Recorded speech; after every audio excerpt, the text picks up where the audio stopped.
Welcome to Lambing Racing. Firstly, I'd like to start with, we're going to change our newsletters from fortnightly to monthly. The reason I believe for this is so that our newsletters don't end up in junk mail or trash mail like most weekly or fortnightly newsletters do. I believe if we add a little video clip to the background of Lambing Racing, it will make more people open our newsletter and be more inviting to our punters and clients going forward. I'd also like to introduce a client each month, or a jockey, whoever it may be, and ask them a few interesting questions about their business on how they go about it. So this month, I'm going to invite Sean Wallace to join me and have a chat about his horses and lambing racing going forward in the next month. Hi, welcome back. This month's special guest is Sean Wallace from Group 1 Events. I'd like to introduce Sean to this month's video. Group 1 Racing, mate. Oh, sorry, Sean. Group 1 Racing and Events. My mistake. G1. So, Sean, tell us a little bit about Group 1 and how you go about it and going forward. Yeah, Richie, it's obviously been a bit of fun. Been involved with lambing racing now for 12 months, and we're starting to build up a nice team of horses down here. And it was, I think capped off last week down at Ballarat. We nearly took home the Ballarat Cup. Absolutely. With Wales, with a horse that we had only purchased going back to March, who had a lot of problems and issues when we picked him up, and yeah, it's been a great little journey with him and getting him back to the races and back in good health. And then the Ballarat Cup run was just amazing. So we look forward to getting him back to the races, but look forward to having a chat to you about the rest of the team of the horses. But yeah, Group 1's going along good. We're off to Hong Kong next week on Monday. Yep, absolutely, yep. So it's going to be some hard work, mate. We're over there for a week. Yep. Just tell everyone a little bit about how you get your clients and how you structure the clientele and how you get them involved with Group 1. Yeah, mate. Well, I launched the business 3 years ago, and my focus is around the social side of racing and having a good time. And there's it's a competitive industry. There's a lot of syndicators and people out there selling horses, and so I've been focused on running some racing tours and go up to Darwin every year. Next year great fun, Darwin. We had a good time up there. Yes, I highly recommend that. Looking forward to trying to win the Darwin Cup. That's one of my big aims now. So take a group of 20 punters up there every year, 20 to 30 punters. As I just mentioned, Hong Kong, I run a big Cup Eve event, which this year at the Sofitel we had 400 there. So yeah, I just worked on the social side, and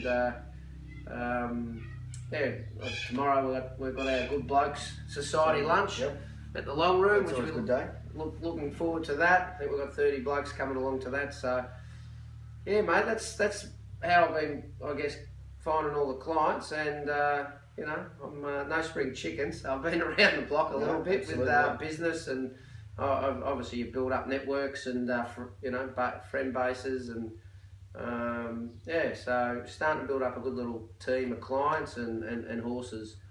So hopefully there's some success around the corner. Yeah, absolutely. It's from all of us here at Lambing Racing, it's good to have you involved, and we've just got to get a winner on the board. We've had a few seconds, but I think hopefully our first winner could be a big one, because we've got some nice horses coming through. And what we might do is, we're not going to bore you. I'm just going to cut you off there, because you actually beat me yesterday at Sandown there. I got one with Mick Price. Well, that's because Mick Price trains it. Yeah, I know. Yeah. You should have it with Lambing Racing.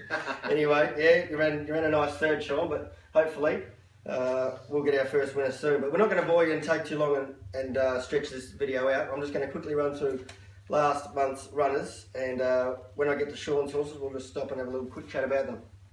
Which the first one is Wales. He was the first runner for the last month, on 4th of November. He ran a nice race in the Kyneton Cup with no luck. I don't like to blame jockeys, but he didn't seem to give it the best ride, I believe. But the horse only got beat 2 lengths and showed merit. And obviously he went on from there. What are your thoughts on that, Sean? I was thinking of something else. I was thinking about your Santa, to be honest. That's okay. How about we focus on Wales for a minute? Mate, look, Wales was fantastic. As I said before. What about the ride in the Kyneton Cup? Are you happy with that? The ride in the Kyneton Cup? Well, yeah, look, there was probably a gap there that James could have taken, but Mate, I'm not a jockey, never been a jockey. Well, we won't punish jockeys too much. No, we won't do The that. horse went well. Move on. Ashley Marie. I sent Ashley Marie to Moonee Valley after a run in the Wakeful, and I don't know what happened. She got beat 15 lengths and went absolutely terrible. But she came home and absolutely thrived. That was the reason for me backing her up. My next runner was Miss Catelli the same night. She was first up and ran a super race, only been beaten 2 lengths, running third. The next runner for the month was Refectory. Unfortunately, he missed the start by a long way in the Sandown Cup and took no part in the race. I can't really say too much about him. He's been very disappointing as he's failed his last 2 barrier trials as well. I'm not too sure what I'll do with him going forward. Then we moved to Sly Romance, went to Geelong on the 15th of November. He was first up over 1400 and needed the run. It was a nice, encouraging run first up. The next runner was Ashley Marie. I backed her up 5 days later at Sale. I put Damien Oliver on her and sent her over 2200, and I thought she'd be hard to beat her. She absolutely thrived after Moonee Valley. I'm not sure why she went so bad at the Valley, but she turned her form around and was an outstanding effort at Sale. Damien thought she should have won. She got left 3 wide the first half mile, and the horse took off with 800 to go and made it a true run race, and she only just got beat by a 6-year-old that's won 3-4 races. Then we went to the Ballarat Cup. Wow, we had a 50 to 1 shot in Wales, and he absolutely flew. I always thought this horse would make a good start, and I was pleased that I could back it up by having him run strong through the line over the 2200. We'll just get Sean's thoughts on the Ballarat Cup. Yeah, I think if the track had played true on the day, we win the cup. Simple as that. The track was a farce. There was a fast lane. You had to be on the fence. It's exactly where the winner, Janu, was. He sat on the back of Sontag into the straight and just peeled off and got the job done. And we sat in an area in the track that the horses didn't make ground all day. Massive run, really. So we're entitled to be disappointed. We actually didn't bring home the cup. Well, we got good prize money for second. Yeah, but when we went down there, we're 80 to 1, weren't given a chance. It was his first time out to the trip. It was just great to see him run the way he did, and we were able to plan his autumn campaign, and we know that we got a stayer in the making. We look forward to aiming him at the Hobart Cup in February. Absolutely. We'll move on to the next runner. I had a nice, lightly raced filly mare in Abaha. I sent her to Rose Hill. I actually set her a task by sending her there, but I've got absolute faith in this filly, mare I should say. She ran 5th, beaten 2.7 lengths, but she got hit from pillar to post up the straight and held her ground and raced very encouragingly. My next runner was Alright the Songs last Sunday at Pakenham on Pakenham Cup Day. Craig Williams rode and was a victim of circumstances. He ended up 4 back the fence, and it was a slowly run race, and they sprinted home, which didn't suit. I believe she'll be benefited from the run, and I think she'll be hard to beat over 1400 next start. Then we went to Sandown yesterday, where I had Mushaloo salute the judge and beaten Sean's horse, which is an absolute thrill for everyone involved in that horse. He's been a hard horse to get going, and he's turned into a really nice racehorse. We also had Sly Romance in the race after. The race wasn't run to suit him. He got back to last and they sprinted home, and he's looking for further. They were our runners over the last month. Now we'll just have a chat about what we've got coming up. Firstly, we'll talk about Nightly Aim. She's an unraced 3-year-old filly by Northern Meteor that Sean is involved in, and will race in his Group 1 colours. She'll trial again next Monday at Stony Creek, and all going well, we'll head to Canterbury with her on the 16th in the 3-year-old filly's 1200 metre race. We're hoping to gain some prize money where we can take her to the $250,000 maiden race at the Gold Coast of Magic Millions Day. What do you think about that, Sean? Yeah, well, we're looking forward to getting into the races, that's for sure. Been a long time. Yeah, Nightly Aim was the horse that introduced us, Yeah, Richie. absolutely, yeah. So Michael Rod. Yeah, Michael Rod sat on her and was very, very impressed, and we were hoping to take her to the Magic Millions last year. Yeah, that's the right. 2-year-old race. So for the owners that bought in, they've been very patient, and we look forward to getting into the races and seeing what she's got. Absolutely. The next horse we'll talk about is G1 Express, obviously owned by Group 1. He hasn't been in our stable that long, but what he has done is he kept improving, and I'm really excited to have him. His next trial will be at Randwick on the 15th. The reason we're going to take him there is we're going to head to the Gold Coast with him, as he is also a Magic Million purchase. If he trials up nice and we're happy, we'll head to the races on the 23rd at Warwick Farm. There's a 3-year-old 1100 metre race there. If he happens to win that and win well, we might head to the 3-year-old Guineas on Magic Millions Day. If he runs home nice and just earns a bit of prize money, we can also head to the 250,000 on the maiden race. What are your thoughts on G1 Express? I like the name. Yeah, I do like the name, and who named it?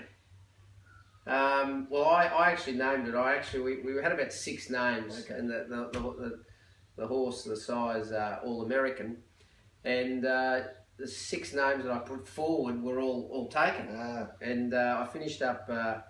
We were under a bit of pressure in naming him because I think we wanted to get his ID. ID done and all that. So anyway, just over the phone, just off cuff, so just try G1 Express, and I sort of had in the back of the mind. I'd like to name a horse. Good name, and hopefully he can come home like an express train. Well, his trial on Monday morning, being his second trial, he really improved from the first. So it's exciting for owners. Yeah. The next horse we'll quickly chat about is I Write the Songs. As I mentioned before, she's going to go to Geelong on the 16th. There's a 3-year-old filly's 1400 metre race there, which I think will be absolutely perfect for her, and I think she'll be very hard to beat in that race if she draws a barrier. Abahar, she's come home from Sydney and absolutely thrived. She's down at the beach at the moment. All going well, she'll go to Flemington on the 12th. There's a 3 and 4-year-old, 1400 metre benchmark, 78, and I think a big track like Flemington will absolutely suit her. Mushaloo, he's pulled up well from yesterday's run. All going well, he'll head to Flemington on the 19th. There's a benchmark 78 mile for 3 and 4-year-olds, which looks absolutely ideal for him. And also going forward, I have a 2-year-old by Seapoy. He's unnamed yet, but Sean is involved in him. He's bought into him, and I think he's a very, very exciting horse. He had his first trial on Tuesday. What do you think about that, Sean? For his first trial, first time at the races. They don't do what he does. Yeah, it was exciting. Very exciting. Very exciting. He trialled very, very impressively. He's got a lot of upside, and I think he'll be the next star of my stable. So if anyone does want to get involved in him, the shares are available through Sean. So just contact Sean, and going forward, he could be the next superstar. Apart from that, I'd like to wrap up and say thanks very much for joining us on this month's edition of the newsletter, Sean. And I hope everyone has a very Merry Christmas. Very Merry Christmas. Thank you.